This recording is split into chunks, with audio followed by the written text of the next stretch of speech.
So Manchester United beat Sunderland 2-0 at Old Trafford thanks to goals from Mason Mount and Benjamin Sesko. And for Mason Mount, I don't think he'd been in many people's starting 11s. He wasn't in mine. I thought Amrin would have gone for that same front three as he did against Brentford with the new signings. But when Mount's in the team, it's not a bad thing. Like, I'm always happy to see him on that team sheet because he has shown in the games this season that he can be a benefit to the team, as he's a bit different than Cunha and Mbeumo with his play. He can really get into those tight spaces and get the ball out and really knit things together.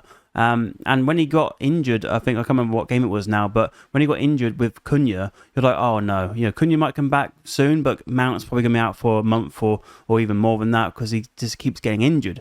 And I just really hope now that he's not going to have another longer term injury because he's back. And I think he's shown not just this season, but also at the end of last season when we were playing in the Europa League, he got those great goals in that competition, but also in the Premier League. Like, we weren't really putting our main effort behind the Premier League at that point, but like even the West Ham game, I was at that game and I could see Mount. He was definitely our best player, and he's one of the best players on the pitch in that first half because he was able to move between the lines so effortlessly. And it was like, yeah, this player, he's really trying to show us what he's all about. Like, he's been here a couple of seasons, it's not worked out, but at that point I was like, okay, he wants to get into that final lineup, of course, with the Europa League at that point, but also he wants to show that, yeah, he deserves that number 7. I never thought he should have got number 7 when he signed, and it was a weird signing at the time because that was under Ten Hag, and he thought, well, he's not going to play really because Bruno is going to be in the cam position, so why would we need a Mount to come in for that?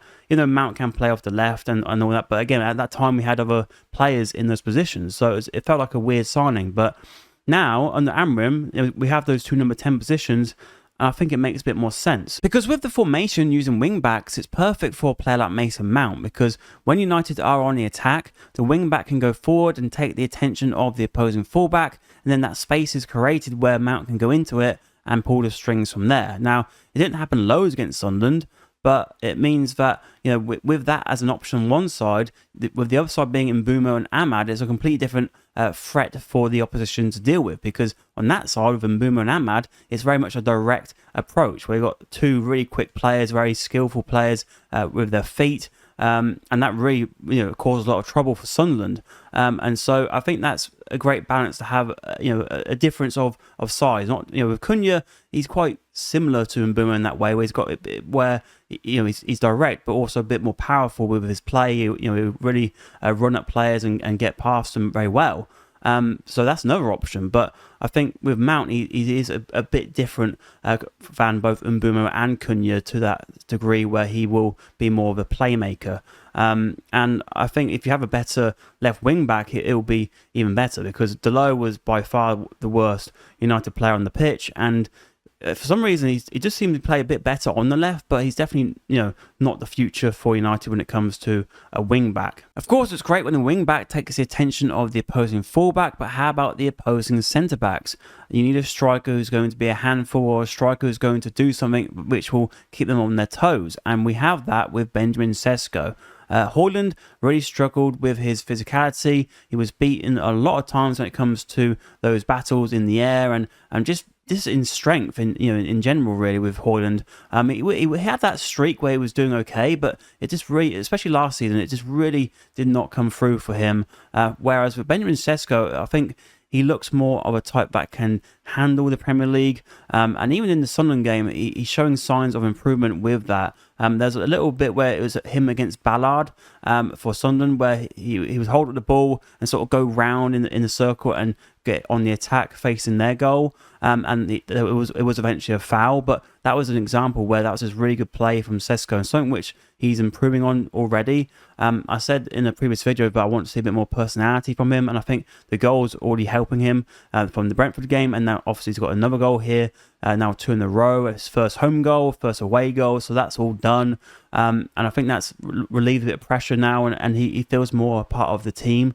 I think that's a big thing for him, and it's already showing in his performance. There's other examples against Sunderland where he was being that player to hold the ball up, and he's not fazed by it.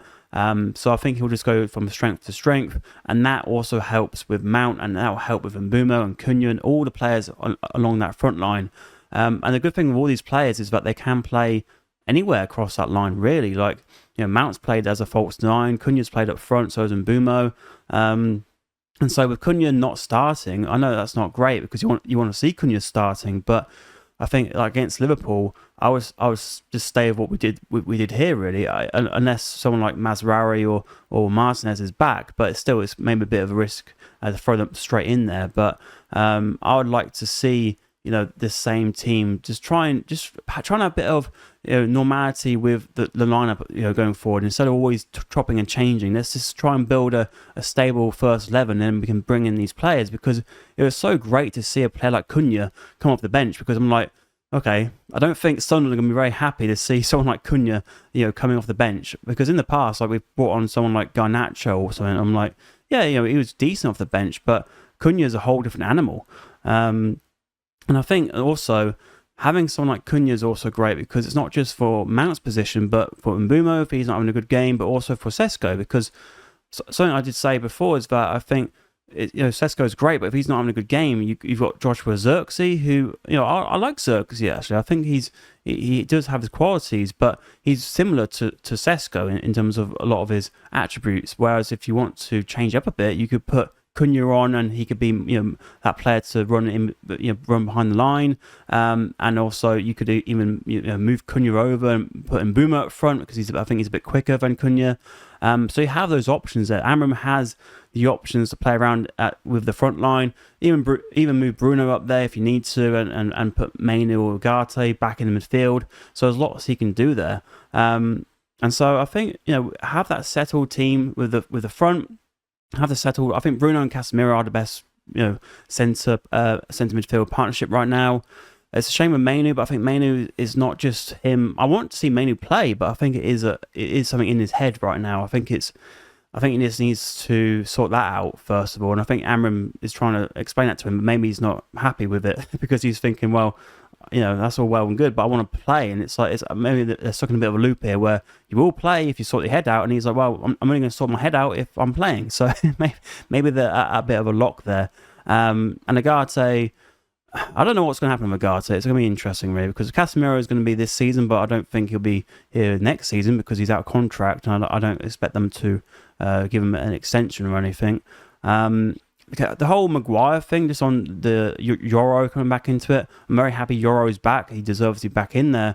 I think Maguire was really just thrown in there as a sort of from Amram to try and see if he could be that threat in the opposition's box and maybe help with the set pieces. But Euro, to be fair to him, I think people forget this, he was very crucial to that goal against Fulham. I know it was an own goal in the end, but Euro was in that position to make that happen. And Euro's shown more defensive actions, than Maguire really, when it comes to like those really like game-saving challenges and that sort of thing. So I think Euro, De Ligt, and Martinez eventually, when he comes back, will be that starting back three. Bruno and Casemiro, and potentially right now Mount, Mbumo, and Sesko as the front three. So you got that spine there, and then with the wing backs difficult right now because Delo is not the answer. I think Dorgu, his end product needs a lot of work. That's the thing with him. And so you understand why Delo did play. I mean, Delo also using the long throw, which is a bit different. But it's not just a United thing. A lot of teams are using the long throw now. But Ahmad was such a big return for him to be in this game, because United really missed him against Brentford. And him and Mbumo seem to be linking up very well down that right-hand side. So just continue with that, really. I really love to see that because when I don't know about you, but if I was a fullback, for an opposition team, and I see Mbumo and then I see Ahmad over there, I'm like, oh my god, what am I supposed to do? So that is very dangerous right-hand side. So keep with that right now. Build that relationship with those two. They seem to like playing with each other, I think, as well. And then obviously we'll get on to the goalkeeper. It's quite incredible really how the simple things of a goalkeeper, like catching a ball, were so appreciated at Old Trafford. And that's because we've just been starved of goalkeepers doing the basics right for a couple of seasons now. With Bindy and Onana, many times a cross will come in and they'll punch the ball clear, when it's like, just use both hands and catch it and then the danger's over. But no, let's punch the ball and do like, it's like a camera save sort of thing, isn't it? Where it's like, oh, let's punch it to show that I've got that power within me. But if you're going to punch a ball, punch it when it's necessary. When you're struggling to, you're battling with a striker and you think, okay, let me just punch it, get it, in the clear. But just seeing Lahrmann's like just catch the ball, be commanding of his box. Even with this picture here, you can see him, being that sort of goalkeeper where you're like, yeah, okay, I'm going to respect the guy behind me as your defender. Like you can see De Ligt, a good few times clapping him when Lahrmann's would come out and grab the ball and just dispel any other danger. So just from that point of view, great. He made a good save against Xhaka. Also, with that save, he pushed it away from danger, away from the danger zone. No Kenny Loggins here, So it's like, it's great. I know, like, it's against Sunderland, but at the same time, Sunderland, like, they've done well this season already. Like, they've shown they're a competitive Premier League side. I was worried for United, going up against Xhaka. I thought it could be another issue with the midfield, but it all worked out quite well. Now, we did bypass midfield a lot. We did have Lahrmann's kick the ball long, but we have a big bloody striker, so why not do that a few times? And I've got no issue with that at the moment. Like, yeah, like Amorim wants to stick with the formation. I'm happy with that because I think there's a lots of positives you can get from this formation. I understand people want to go back to a 4-3-3, but I think just stick with Amorim's formation. I don't think that's an issue because we have played well. There have been things that have been positive. I've said in the other videos that there are signs which I think we should progress with. But what he has done, which some people aren't happy with, is that we're not playing out from the back as much with that game in Sunderland. But that's something which can be developed over time. I think you got to don't try and do everything at once, which is one of the criticisms I had last time out against Brentford, is that he was trying to, with his subs, he was trying to put them into these different positions, but also they're not completely sure what these positions are. So let them at least understand that first before you're throwing people all over the place and chopping and changing all the time. It's never settled. It never settled in that second half against Brentford. Whereas here, it feels more settled. I feel like now we're getting closer to that starting 11 when they're going to know who's going to be playing most games, when players can come in, and that's where you will build those relationships. And of course, especially that's very important with a new goalkeeper, building that relationship with his back line. I think De Ligt is showing he can be that captain at the back there. And then when you get Martinez back, I think that's another another sort of option as a defender, because he's very different from Luke Shaw in terms of his aggression and also being able to move the ball into midfield, which is something we'll definitely benefit from. But yeah, great debut, of course. Great to have a clean sheet as well. And we'll see how he does against Liverpool. I hope he just stays in the team now. I'm not against him, Amorim, waiting to play him, because I think it's just to show that give him firstly some time to settle into everything, and also to understand that the binder, that if you have a couple of errors, you won't lose your place. And now, if say Lahrmann's has a bad game against Liverpool, he won't necessarily lose his place, because it's already been set now that you won't just lose your place after one bad game. So yeah, I think the Liverpool game is going to be very interesting. Well, obviously, it's international break now, and I will be going to the England-Wales game, so I might do a video about that. Actually, no, I will do a video about that. So do keep subscribe. Oh yeah, subscribe for that if you want to see that video. But in terms of just Manchester United, really great result. Great to have a clean sheet. Great to see some, just some positivity around the club, because it's all been so negative. Now it is only Sunderland; they are a promoted team again, but you got to beat what's in front of you, and they did that very well. So yeah, let me know your thoughts in the comments anyway about Manchester United and any other football things as well. Like I said, subscribe for more videos, and I'll see you in the next one.